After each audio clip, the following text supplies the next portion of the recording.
What's up, B2 Capital G here, talking new format in this video and breaking down some of the best picks for the meta. A lot of people have no idea what to play this format because the ban list was it was such a shocker. You know, obviously we expected YCS Atlanta to kind of be the big showdown of the Behemoth, Spiral, and Pendulum editions. Not exactly sure if that's going to happen anymore, as both of those decks really got severe hits on the ban list, but I think that there are a lot of other amazing picks out there. A lot of people think that this is one of the most open formats that we've had in quite some time. I tend to agree with that, and also you just have to look at some of the stuff that came back, some of the shockers from Monster Reborn and obviously Solemn Judgment, to some of the other cards that can drastically affect the meta. Torrential Tribute and Bottomless Trap Hole now at 3. Those add really big dynamics into the game. So I'm just going to break down, in my opinion, what I believe are the top 10 best decks of the meta, February 5th, 2018, the Yugioh hierarchy.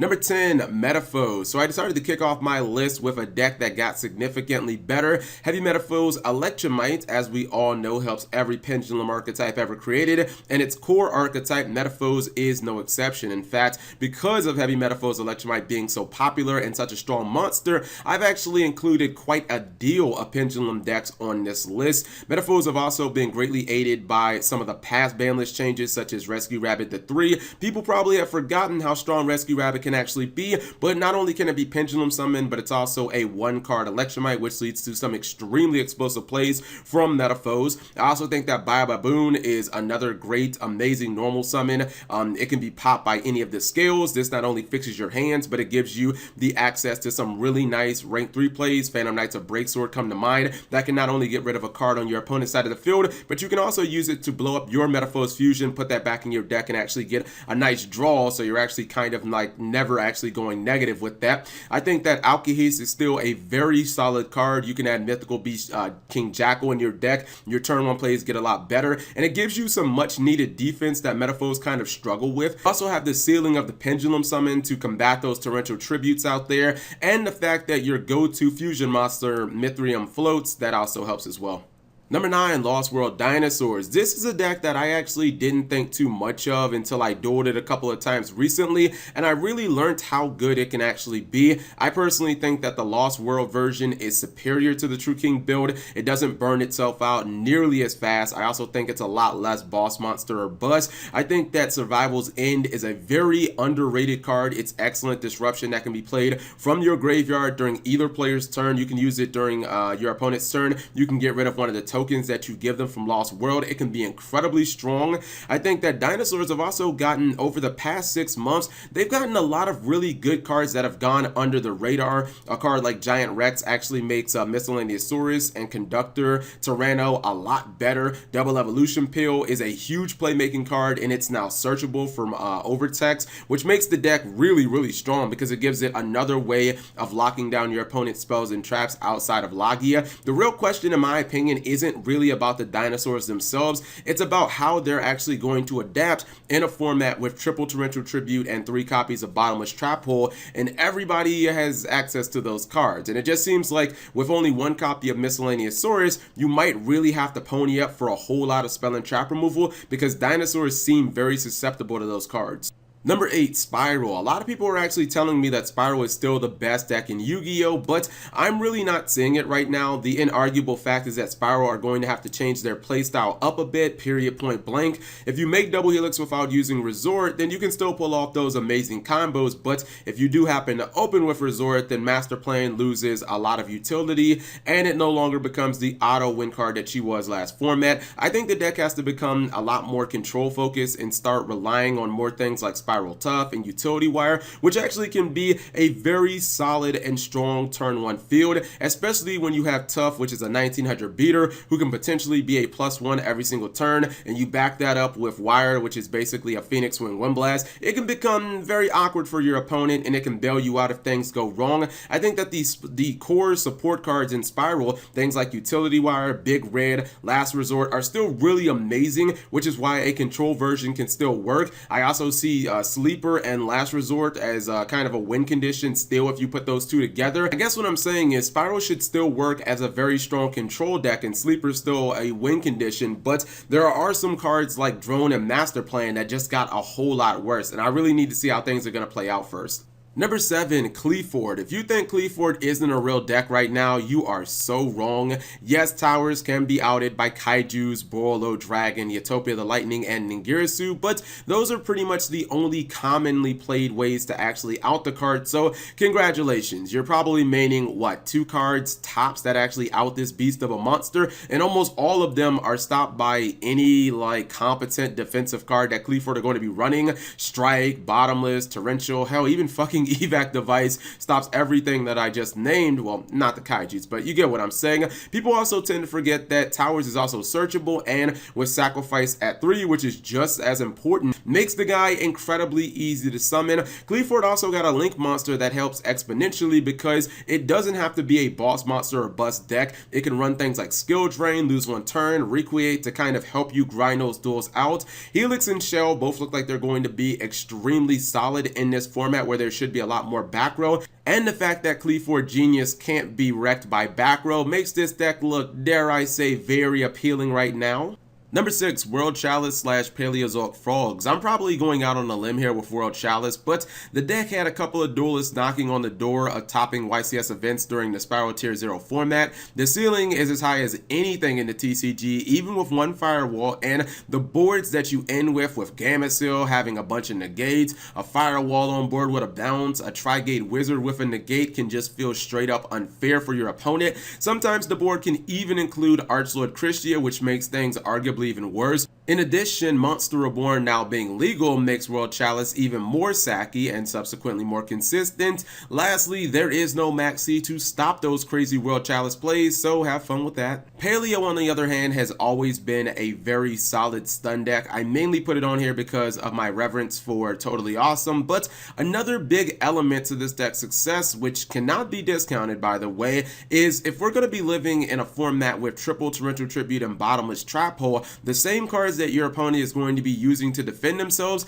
will actually be those same cards that summon Paleo monsters out of the graveyard and can lead to their demise. Speaking of demise, I think demise actually might be just what the doctor ordered. It's a powerhouse card that can give Totally Awesome based decks a whole bunch of resources, and if you discard them during the end phase, it's not really that big of a deal. So Paleo players should be looking kind of good because they can defend themselves with power traps, and they can use their opponent's power traps to summon their monsters back.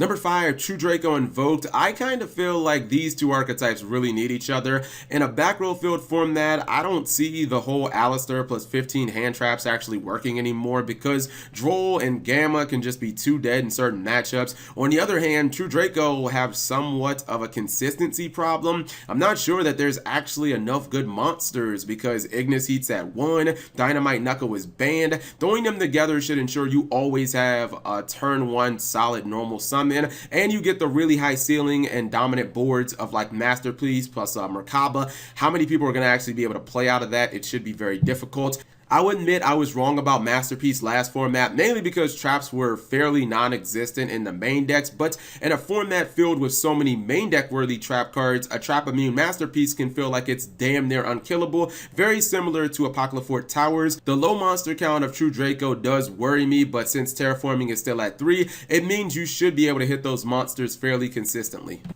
Number 4, ABC. The new Burning Abyss is here. ABC keeps getting hit in the OCG, but the TCG version seems to be completely immune from the Forbidden and Limited list. ABC has proven over the last 6 months it can adapt to just about any meta, and it can play in a variety of ways. This includes running things like Skill Drain, Masterpiece, Brilliant Fusion, all in the main deck. Terraforming didn't get hit, so that's pretty much a plus for the deck. I don't even think Torrential really hurts the deck all that much because the pieces trigger in the graveyard, so you'll still get their effects, and ABC Buster Dragon can be equipped with C that makes him immune to your opponent's trap cards. ABC Buster Dragon is still one of the best boss monsters in the game. It can be really devastating if you summon it turn 1 against an opponent who really relies on their normal summon, as he'll just pick it off and he'll banish that monster.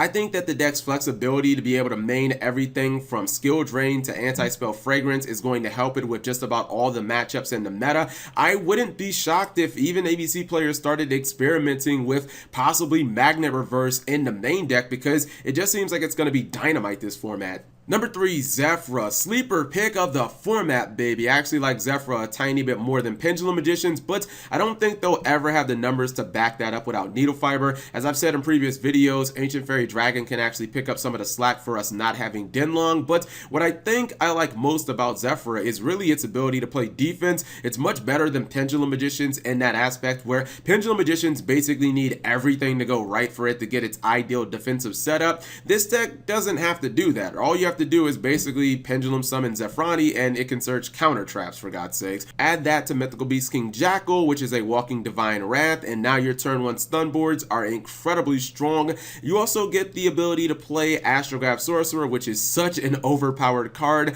That helps you make Electromites, and it really raises the deck's power ceiling. When it all comes together, I think you get a very solid deck in the TCG.